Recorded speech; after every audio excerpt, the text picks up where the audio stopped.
What is up, folks? And get your mind out of the gutter. Justin Khanna here to answer the question once and for all, at least for right now, what do I wear when I cook? I've worked at spots that are free flow, wear whatever, nobody has to match, and then I've gone completely the other way where the restaurant supplies custom-made uniforms with like embroidered chef coats and everybody has to wear specific textiles on their pants, and you have to wear black shoes that are a certain aesthetic, and all of that combines together to create a restaurant uniform. So when I finally started off on my own, I had to decide what was I gonna wear. And I'm happy to say I've more or less got it down, but keep in mind this is very specific to me, and hopefully it will answer a couple of your questions. I'm gonna go from head to toe. Let's get right into it. Let's start with my head. There's nothing on my head. I don't wear a hat, and I know the health department percentage of my audience is probably screaming right now, but there's a reason why. Let me explain. I put product in my hair to keep it from flowing all over the place. Ideally, I style my hair in the morning or I comb through it once and it stays put. I don't have to touch it for the rest of the day. I don't like touching my hair when I'm working, and I also don't like it looking too greasy. And I use this product for anyone that's wondering. It's called Dashu. I just get it from Amazon. It's really affordable. It lasts me about a year with this one little tiny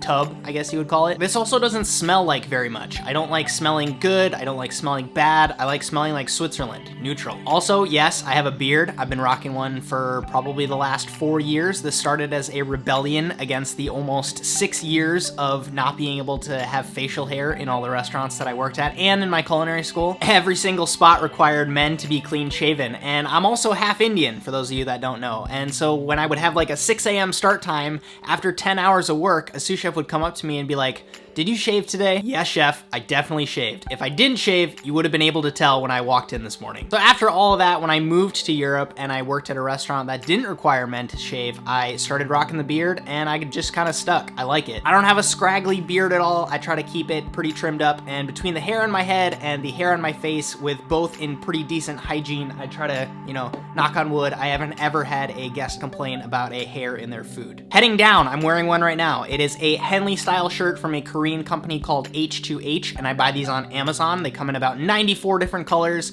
and I get the slim fit 3/4 length sleeve Henleys from them. And you might be wondering, Justin, why don't you wear a chef coat? I am very opinionated on this topic. Here's a little bit of history for you. In the 19th century, chefs finally started to get names for themselves. The profession went from chefs being considered as the hired help to people starting to realize that the skill of the chef dictated the quality of the food.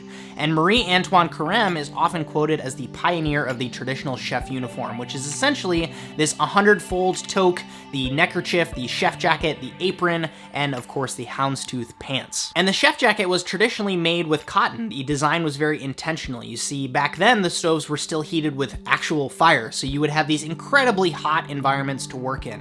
Having the heavier cotton coat was advantageous because it wasn't super tight fitting. That cotton was almost like an oven mitt for your whole entire torso. The buttons were also made with cotton to help them wash easier and literally not melt under the heat of the stove. The panels in front were designed to be reversible, so if you spill something on the front of your jacket, you gotta go out into the dining room and look presentable, swap the panels, button it up, you're good to go. Lastly, the design of these buttons was to help with the fact that because the kitchen environments were so bad and dangerous, you literally had a marginal chance that you could light on fire. So by having those buttons, a chef could quickly, with one hand, get out of that chef jacket, potentially avoiding some serious injury. Now, I'm gonna throw up a photo here of some other 19th century attire here just to emphasize my point, but the question then becomes, why do we still wear chef jackets? If you're part of a large brand, a prominent restaurant group, or a hotel, I understand the uniform policy. But a lot of chefs executing at very, very high levels, cough, cough, don't wear chef coats anymore. Do I think that the t-shirt is the best uniform to wear? No. But back to the shirts that I wear. This shirt has buttons, but it doesn't have a collar, so it allows for this semi-formal look that's still kind of relaxed, so it's more or less a step up from a t-shirt, but it's not a dress shirt. And I just feel like cooking in a dress shirt seems kind of ridiculous. I tried it for a little bit, I wasn't a big fan. These sleeves, 3/4 length. When I was working at Thomas Keller restaurants, it was a big deal to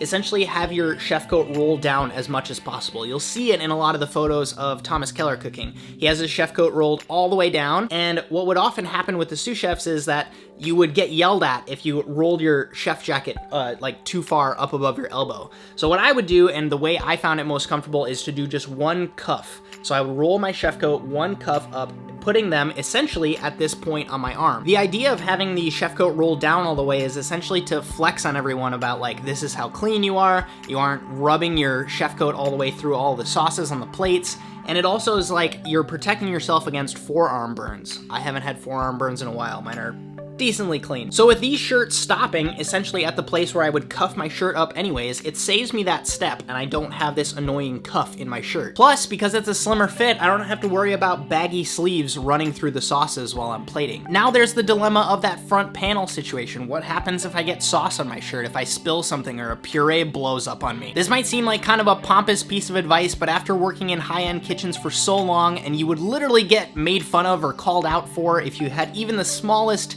spot of anything dirty on your chef coat, I just got really good at working really clean. That being said though, instead of relying on another shirt panel, I just bring another shirt. I just keep these in my bag. They're super small, they pack down really nice, and because they're slim fitting, I don't have to worry about ironing them because they just fit me nice. It's just that simple, and I did a quick Google search, and the work environments these days are vastly superior than the ones in the 19th century, so I don't really have to worry about having to start on fire and rip this shirt off of myself. Because chances are, not many of us are working in front of wood-burning stoves anymore. Yes, they come in white, I just showed you one, I'm wearing a black one right now. If I run into a situation where I have to fit in with a bunch of people wearing the traditional chef coat, works just fine. I had a pop-up the other night where that happened, and no stress. We should also probably talk about the cost too. At just around 20 bucks for a shirt like this, I can afford to have a couple in all these different colors for the price of what a normal, nice chef coat would cost at 5 or 6 times the price. I can use them, wash them, I don't have to worry about ironing them, I still look professional, and I'm much more comfortable when I cook, and it's definitely a more modern update from something like this. Moving on to what I wear over the shirt. It is an apron that looks something like this. I get questions about it all the time. I made it by hand. I bought a giant sheet of wax canvas, and I cut the pattern out, sewed it myself,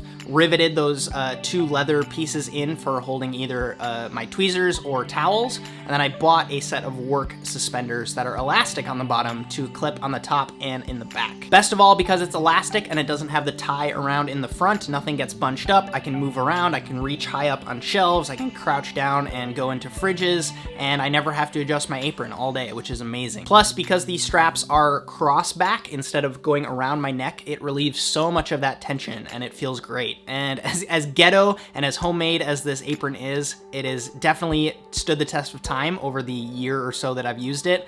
And I'm trying to take it to market. I'm trying to figure out how I can get one made for a shop so I can offer it to you folks. I'm not really a jewelry guy either. I do wear my G-Shock that I've talked about in videos before. This bad boy is gonna be 10 years old next year. I wear it almost every single day. It has a solar powered battery. This has traveled the world with me. I've got a couple more in some different colors, but I'm partial to the black one. Below the belt, gentlemen, this part is for you. I can't speak on the ladies' behalf, but I am personally wearing ex officio boxer briefs for the majority of my undergarment needs. I've tried MeUndies, Uniqlo, Hanes, the athletic compression ones, you name it. When it comes to being physical, keeping cool, staying comfortable, not riding up, and overall just keeping that odor down to a minimum, these are my go-to. Runner-up definitely goes to Sacs. These are really, really nice, as well as these more everyday style athletic compression ones from Nike. Pants. I was a big fan of the commuter style trousers from Levi's for a long time because they were water repellent, they were slightly stretchy, and they were not made out of denim, and because of the restaurants that I was working at, I couldn't wear denim. These days, because I can do what I want, I do reach for more of a denim, but I reach for one that has some sort of a flex to it. I like the durability of denim, plus once you wear a pair of stretchy pants, it's really hard to go back to like a traditional chino or a raw denim, especially if you're gonna be working and moving in them all day. I won't go deep into brand preferences because it is different for everyone, but very similar to this shirt, I like a more modern and fitted look. Not crazy tight like a skinny jean, but not super baggy like some of the chef pants out there. Next up is socks. I was able to pick up a pair of these merino blended socks from Massdrop a few months ago, and they're holding up great. My feet sweat a lot, even to the point of making the athletic socks smell, so merino is definitely a must for me. I do prefer the lower cut ones because my legs are also very hairy,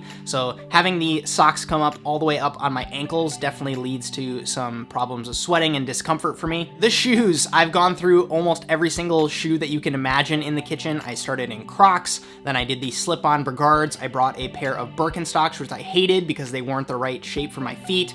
Then I switched to like the slip-on Vans, and then I switched to the Vans that do have like more of a kitchen grip. I even did the like shoes for cruise ones that you tie and have the super grippy bottoms. And most recently, I've been wearing these brown leather Danskos, and they're alright. They're not gonna be my last pair of chef shoes, I don't think, but since I've bought them, they've been holding up great. I've worked with a ton of chefs who have back problems, and they have knee issues, and their feet are sore. I personally find that wearing the Danskos encourages my posture to fix itself from the feet up. So my feet are in a good place, my ankles are good, that corrects my knees, and those correct my hips, and then my lower back gets fixed, and then my shoulders and my neck. It's all just great, and it starts with wearing great shoes. They definitely just feel like they're more ergonomic, which when you're standing at a counter all day definitely helps. Plus, because they're leather, they're really easy to keep clean, the bottom is non-slip, and they've got like a little small heel to them, so they definitely help for someone like me in the height department. I'm like 5'11". I put a lot of thought into what I wear when I'm cooking because I do have free reign for myself, and I have worked in a lot of kitchens that have taught me a lot.